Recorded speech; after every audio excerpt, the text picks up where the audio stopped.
Ang isang OFW guys, no? Maganda lang pala yung pangalan. Totoo talaga yung sinasabi ng iba.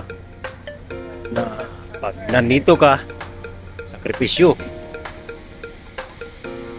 lamig at init. Dito lahat, gutom, pagod. Hello guys, good morning, good morning, good morning. December 19, malapit na talaga yung Pasko guys. Nakahanda na ba kayo? Pwede bang pumunta sa inyo? Shout out. Okay na. Medyo hindi na gaano malamig. Yan guys, papasok na naman tayo guys. Araw-araw ganito. Gabi, madilim pa.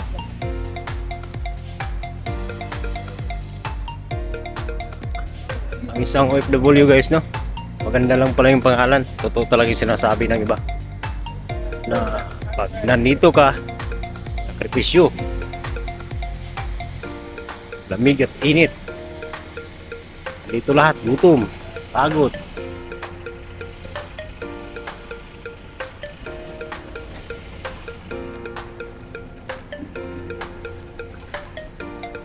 Kaya hindi talaga biro ang pagiging OFW.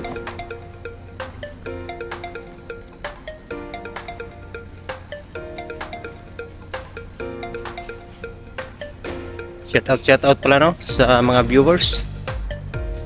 Sa mga viewers ko dito, sa followers.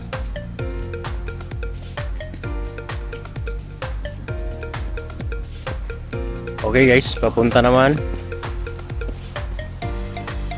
Papunta tayo sa sakayan ng bus.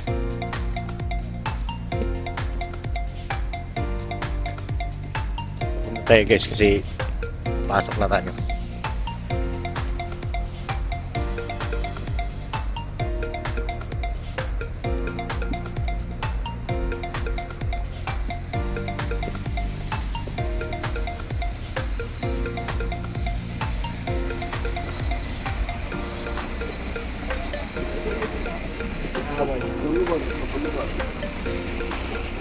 Susi.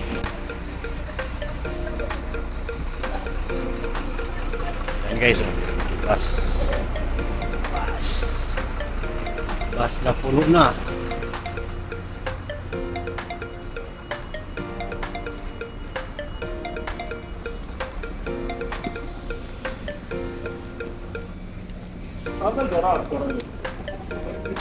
Dati guys, no, mahirap dito dati kasi wala ganong bus, sikan yung tao. Ngayon medyo okay na,